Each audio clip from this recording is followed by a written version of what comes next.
Olá!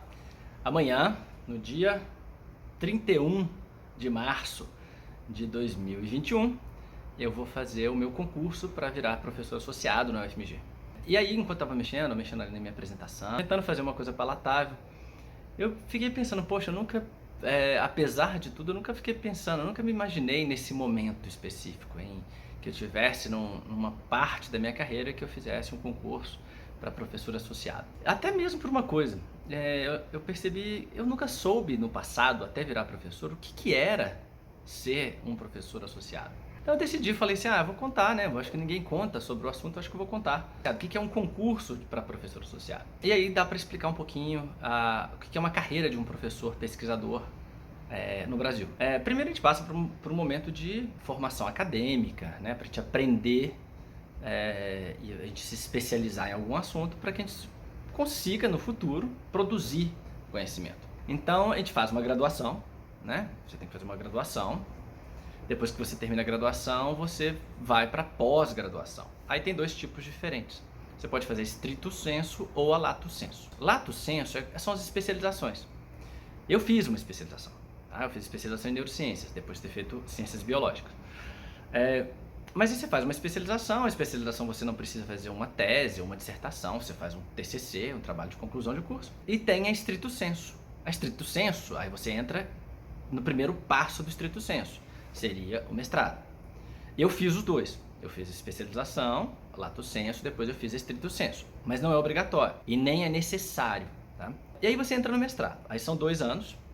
Você passa por uma carreira de 2 anos em que você tem que ganhar um salário, né, que o governo chama de bolsa, mas que é um salário para uma pessoa já capacitada, já produzindo ciência, já produzindo conhecimento, mas é considerado bolsa.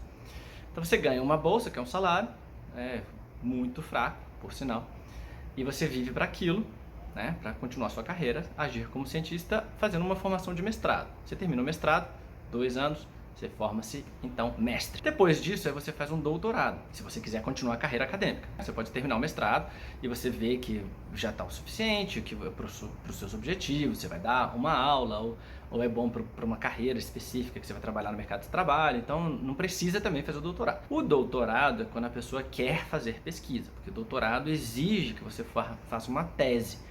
Porque mestrado você faz uma dissertação sobre um tema. Na carreira científica você ainda continua fazendo pesquisa, mas nem sempre você precisa fazer pesquisa para terminar o mestrado. Você pode dissertar sobre algum assunto específico, por exemplo. Já na tese você tem que ter uma coisa nova. Uma coisa nova aí são 4 anos de doutorado. Aí você faz seu doutorado. Eu fiz meu doutorado. São 4 anos também de muita exigência, de exclusividade, de pensar, de viver, de respirar aquele assunto específico. Respirar filosofia por trás daquele assunto. Por isso chama PhD em inglês, né? Doutor em filosofia da ciência. Então você faz doutorado 4 anos. Então vamos lá, recapitulando. Graduação, 4, 5 anos. Né? Dependendo do curso, 6 anos. Você pode fazer um lato sensu, uma especialização, que dura 1 ano, mas não é obrigatório nem necessário. Aí você faz o mestrado, que são 2 anos, depois o doutorado, que são mais 4 anos. Aí durante o doutorado você pode fazer o que a gente chama de doutorado sanduíche, que aí você passa 1 ano ou 1 ano e meio fora do país, podendo até 2 anos, fora do país, conhecendo um outro laboratório, ou seja, 10 anos de formação acadêmica, estudando muito, aprendendo muito. Em alguns locais, devido à concorrência, você consegue, sim, virar professor pesquisador. Você já está competente, você fez o doutorado. Então você já é doutor ou doutora em tal assunto, você já tem competência para virar professor ou professora de uma universidade e fazer pesquisa. Só que com a concorrência, né, cada vez mais pessoas vão se formando, doutorado, aí dependendo do local, tem locais que as pessoas querem ir mais, tem a concorrência maior, como o UFMG, o UFRJ, a USP, né, alguns dos exemplos, óbvio. Aí a concorrência fica alta. Quando eu fiz o concurso, por exemplo, eram 23, se não me engano, 27, eu não me lembro, candidatos para 2 vagas.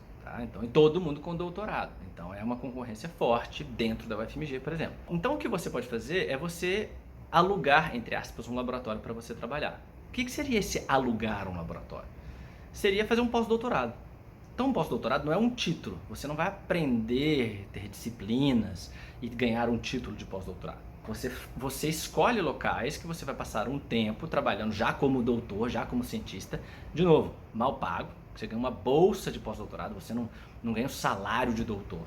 É ainda muito mal valorizado. Então o pós-doutorado não é um título, ninguém tem pós-doutorado, a gente faz pós-doutorado. E são momentos específicos em que a gente escolhe algum local, que a gente vai ser orientado, na verdade supervisionado, por algum professor ou professora, enquanto a gente aprende uma coisa nova. Então, no meu caso, eu fiz graduação em Ciências Biológicas, depois da graduação em Ciências Biológicas eu fiz especialização em Neurociências e Comportamento, depois mestrado em Farmacologia Bioquímica e Molecular, doutorado em Farmacologia Bioquímica e Molecular, e aí fiz um pós-doutorado que foi mais para saúde mental, mais para marcadores biológicos de transtornos mentais, um pós-doutorado com envolvimento mais sobre neurodesenvolvimento e um pós-doutorado em neurogenética. Então, se vocês perceberem, eu passei aproximadamente, se você pensar, mestrado, doutorado, você passa um bom tempo, 15 anos mais ou menos, se formando para virar um professor pesquisador. E aí você vai fazer um concurso para professor pesquisador em uma universidade pública federal. E depois que você passa, aí você entra num processo que poucas pessoas conhecem, chama período probatório. O período probatório é um período que nós somos testados para ver se nós seremos bons profissionais. Nesse período probatório, no caso do professor são aproximadamente 3 anos, nós temos que elaborar relatórios, nós somos acompanhados, nós passamos por 2 avaliações, um no meio e outra depois no final do período probatório, para ver se a gente não está fazendo besteira. Antes da estabilidade profissional, nós passamos por 3 anos de um período probatório. Durante esse início da carreira, nós somos considerados professores adjuntos. Tá? Então, o professor adjunto, ele passa por 4 níveis diferentes, de 2 em 2 anos. Tá? Então, adjunto 1, adjunto 2, adjunto 3 e adjunto 4. Depois que você passa por esses 8 anos de carreira, passando todos esses adjuntos, sendo que os 3 primeiros anos é um período probatório, que você ainda está sendo testado, então é um período que você está formando a carreira, você está sendo testado, você está vendo se você vai ser um bom colega, você está implantando o seu laboratório, essas coisas todas. Aí, passado esses 8 anos, que é o estágio que eu estou nesse momento, aí você pode fazer um segundo nível de promoção nesse caso. Você tem uma promoção, progressão de adjunto 1 para 2, para 3, para 4, a gente chama de progressão. E aí você entra numa etapa que você pode ser promovido. Então amanhã é o meu concurso para ser promovido para professor associado. Então eu saio de professor adjunto 4 para virar professor associado 1. Nesse concurso eu tenho que contar minha carreira. Tenho que falar quantas aulas eu dei, o que eu fiz de pesquisa, quantos alunos eu orientei, quantas atividades administrativas eu fiz, se eu fiz divulgação científica, se eu fiz atividades de extensão. Eu tenho que mostrar isso tudo. É isso que eu estou montando nesse momento. Quando você quando você passa no associado, que tomara que dê certo amanhã, quando você passa um professor associado, aí você vira professor associado 1. E aí são mais 4 níveis de progressão, igualzinho adjunto 1, 2, 3, 4. Agora eu vou passar por um processo chamado associado 1, 2, 3, 4. Então, nesse processo, se eu for promovido amanhã para professor associado, aí eu vou entrar num processo de progressão de associado 1, 2, 3 e 4 a cada 2 anos. E aí, se tudo der certo, daqui a 8 anos, quando eu estiver lá com 50 aninhos, faço mais um concurso, para mais uma promoção. Aí eu tenho direito, se eu passar por todas essas etapas, eu tenho direito a tentar mais um concurso, que aí eu posso tentar mais uma promoção. Aí é professor titular. Professor titular é o máximo que a gente pode chegar aqui no Brasil. Aí eu posso fazer o concurso, aí eu viro professor titular, e aí ele não tem mais promoções nem progressões. Você vira professor titular, ponto. Tá? Então, com 50 anos, mais ou menos, eu posso tentar virar professor titular, e se eu conseguir, aí 50 anos eu viro professor titular, top da carreira. E aí, nesse caso, sendo professor titular, você vira uma referência. E aí, se eu me destacar academicamente, mas aí você tem que lembrar que comparativamente é muito difícil destacar dentro de uma comunidade científica, numa comunidade acadêmica, são todos extremamente competentes. Você olha na UFMG, para onde você olhar, você só acha o colega competente. Tá? Mesmo aqueles que você não gosta, se você não gosta daquele colega, mas você olha e fala assim, mas ela ou ele é bom, entendeu? Aí, se você se destacar como titular e você aposentar, e quando você aposentar, aí você pode virar professor emérito. Então é muito difícil virar emérito. É basicamente isso. É bem similar ao exterior, tá? Tem algumas diferençazinhas. Quando eu fiz um concurso quando eu virei professor adjunto na UFMG, eu tentei 2 concursos fora do país, uma no Canadá e um na França. Quando você vira professor, você entra primeiro você entra no tenure track. Então é um caminho para virar tenure. Tenure é você conseguir ficar estável, tá? Então, tenure track, você fica aproximadamente 5 anos, e aí a cobrança é maior, porque lá eles dão mais dinheiro, né? Eles te dão mais suporte para fazer pesquisa.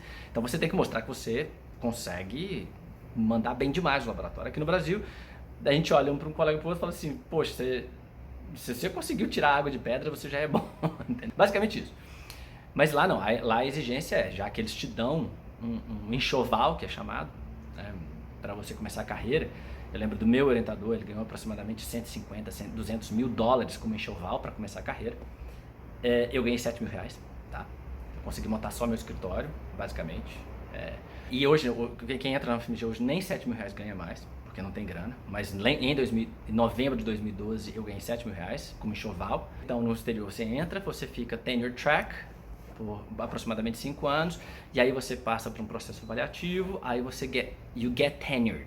Então você é aprovado, aí você fica estável. Esse get tenured, você ganhar o tenure fora do país, é o maior alívio que pode acontecer na carreira de um professor. Depois de tanto tempo sofrendo, né, fazendo toda aquela formação, passar no probatório e ficar estável, te dá liberdade para você fazer ciência sem preocupar de ser demitido. Então você pode pensar em perguntas originais de verdade, ao invés de só pensar em coisas que vão criar produtividade, entre aspas, que é número de artigos. Então se você ganha o tenure, você tem a liberdade. Poxa, não, peraí, eu tive uma ideia interessante, eu vou tentar. Antes de ganhar o tenure, é chamado de assistant professor, e aí depois que ganha o tenure, vira associate professor. Então o associado com associate é um pouquinho similar, mas não é tão. Passa no probatório no adjunto, a gente continua adjunto até o 8º ano, aí você faz a promoção para associado. Nesses outros países já não é bem assim, você passa por um processo tenure track, aí você é chamado de assistant professor, e aí quando você passa no probatório, que você get tenured, aí você vira associado, associate professor. Então a gente ainda continua adjunto, mesmo passando no probatório, só vira associado num outro concurso. O professor titular é o full professor, você vira um full professor. Você tem que passar por um processo de tipo de concurso também, de avaliação, e aí você vira o full professor. E aí você pode virar emeritus, também a mesma coisa aqui no Brasil. É basicamente isso que eu queria contar para vocês, é só curiosidade sobre como é uma carreira de professor. E é isso. Aí amanhã, eu tô aqui preparando, amanhã eu vou fazer esse concurso. Quem quiser assistir, fique à vontade, estão todos convidados. É só me mandar uma mensagem que aí eu compartilho o link para vocês, tá bom? Beijão pra vocês, se cuidem, gente. E torcer, porque quem sabe, amanhã eu viro professor associado, tá bom? Beijão!